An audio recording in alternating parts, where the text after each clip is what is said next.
Good luck to us both. Question में हमसे कहा जा रहा है कि ए और बी की आयु का योग उनकी आयु के अंतर का 7 गुना है।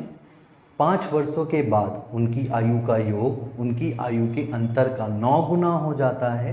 तो क्वेश्चन में हमसे पूछा जा रहा है कि वर्तमान में उनकी आयु क्या होगी।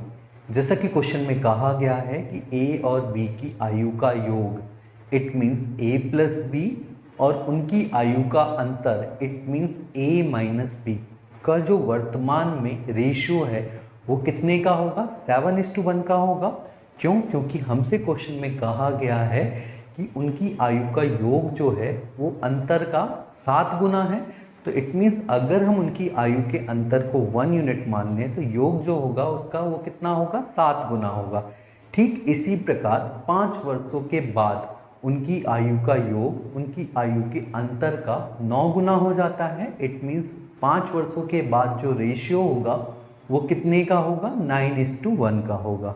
इस क्वेश्चन को आगे सॉल्व करने से पहले आपको एक छोटी सी बात पता होनी चाहिए कि इस धरती में 2 लोगों के पैदा होने के बाद उनकी आयु का जो अंतर होता है वो सदैव एक समान होता है। इसे आप एक छोटे से एग्जाम्पल से बेहतर ढंग से समझ सकते हो। मान लीजिए सीता के जन्म के समय राम की आयु जो थी वो 6 वर्ष की थी। इट मीन्स सीता की जो वर्तमान आयु होगी वो कितनी होगी, 0 वर्ष की होगी, क्योंकि अभी उनका जन्म हुआ है। और राम जो हैं वो कितने वर्ष के हैं, 6 वर्ष के हैं। इट मीन्स अगर हम यहाँ पर करंट सिनेरियो में दोनों की आयु के अंतर को देखें तो कितने का आएगा, 6 वर्ष का आएगा। और यहाँ पे अगर इनकी आयु का योग देखें तो वो भी कितने का आ रहा होगा, 6 वर्ष का आ रहा होगा। आज से 5 वर्ष के बाद की अगर हम बात करें तो सीता 5 वर्ष से बड़ी हो जाएंगी, और क्योंकि 5 वर्ष से बड़ी हो रही हैं तो वो कितने वर्ष की हो जाएंगी, 5 वर्ष की हो जाएंगी। और राम जो हैं वो 5 वर्ष के बाद वो भी 5 वर्ष से बड़े हो जाएंगे, तो वो कितने वर्ष के हो जाएंगे, 11 वर्ष के। अब अगर इस सिनेरियो में हम उनकी आयु का अंतर देखें तो 11 - 5 अभी भी 6 वर्ष का ही आ रहा होगा, जबकि योग जो है वो चेंज हो रहा होगा। योग कितना आ रहा होगा, 11 + 5 ईयर्स कितना हो जाएगा, 16 ईयर्स का। तो योग जो है वो 16 वर्ष का हो जाएगा। ठीक एक सिनेरियो और देख लेते हैं। आज से 10 साल के बाद का सिनेरियो अगर हम देखें तो 10 साल के बाद अभी सीता कितने की हैं, 5 वर्ष की हैं, तो 10 वर्ष के बाद वो कितने की हो जाएंगी, 15 वर्ष की हो जाएंगी। और राम अभी 11 वर्ष के हैं, तो 10 वर्ष के बाद वो 21 वर्ष के हो जाएंगे। तो अगर हम इनकी आयु का अंतर देखें तो 21 - 15 कितना आ रहा होगा, 6 वर्ष का ही आ रहा होगा। तो आयु का अंतर अभी भी 6 वर्ष का है, जबकि योग जो है वो चेंज हो गया है, वो बढ़ गया है, और वो कितने का हो गया होगा, 21 + 15 कितना हो जाएगा, 36 वर्ष का। इट मीन्स हम कह सकते हैं कि 2 व्यक्तियों के पैदा होने के बाद उनकी आयु का जो अंतर होता है वो सदैव एक समान रहता है, वो कभी भी चेंज नहीं होता।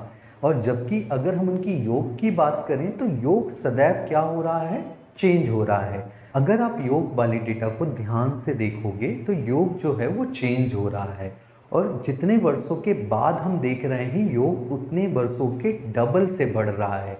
ऐसा क्यों हो रहा है, जैसे कि अगर हम 5 वर्षों के बाद देखते हैं डेटा को तो 5 वर्ष के बाद क्या हुआ होगा, सीता भी 5 वर्ष से बड़ी हो गई होंगी और राम भी 5 वर्ष से बड़े हो गए होंगे। इट मीन्स योग जो होगा वो 10 वर्ष से बड़ा हो जाएगा। ठीक इसी प्रकार अगर हम 10 वर्षों के बाद देख रहे हैं तो सीता भी 10 वर्षों से बड़ी हो रही होंगी और राम भी 10 वर्षों से बड़े हो रहे होंगे। तो योग जो होगा वो इस बार अब 20 वर्षों से बड़ा हो जाएगा।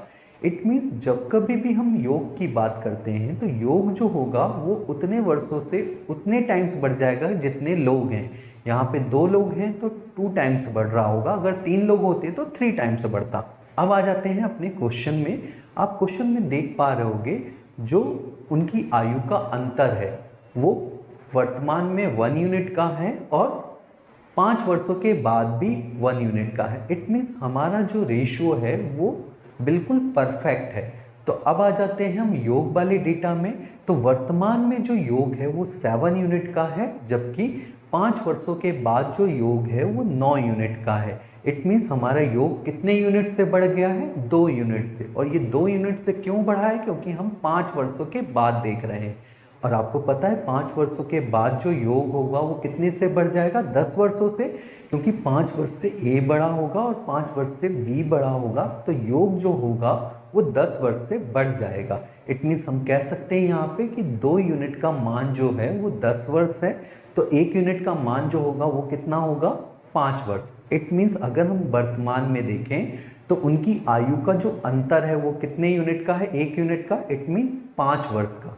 तो हम कह सकते हैं ए और बी की आयु का जो अंतर है वो कितने का है, 5 वर्ष का है। इट मीन्स ए जो होगा वो बी से 5 वर्ष बड़ा होगा। और अगर हम इनकी आयु का योग देखें तो वो कितने का है, 7 यूनिट का है। और आपको पता है 1 यूनिट का मान 5 वर्ष है, तो 7 यूनिट का मान जो होगा वो 35 ईयर्स होगा। इट मीन्स दोनों का योग जो होगा वो 35 वर्ष का होगा। तो अब हमारे पास दोनों की आयु का योग पता चल गया है, लेकिन क्वेश्चन में हमसे पूछा गया है दोनों की वर्तमान आयु क्या होगी। तो जब कभी भी आपको एक चीज़ को 2 लोगों में बांटना हो और वो बंटवारा बराबर ना हो, तो जिस किसी को भी ज़्यादा चाहिए उसे हम पहले दे देते हैं और बाकी की बची हुई चीज़ को हम बराबर बांट लेते हैं। जैसे कि आप देख पा रहे होंगे यहाँ पर a प्लस बी का जो योग है वो कितना आ रहा है, 35 आ रहा है।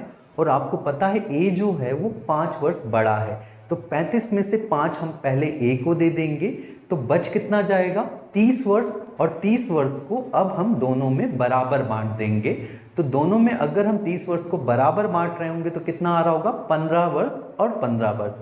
इट मीन्स ए जो होगा वो 5 प्लस 15 कितना हो जाएगा, 20 वर्ष का हो जाएगा, और बी जो है वो 15 वर्ष का हो जाएगा। तो हमसे इनकी वर्तमान आयु पूछी थी, तो ए की जो वर्तमान आयु होगी वो 20 वर्ष की होगी और बी की जो वर्तमान आयु होगी वो 15 वर्ष की होगी। और इस क्वेश्चन में हमसे यही पूछा गया था।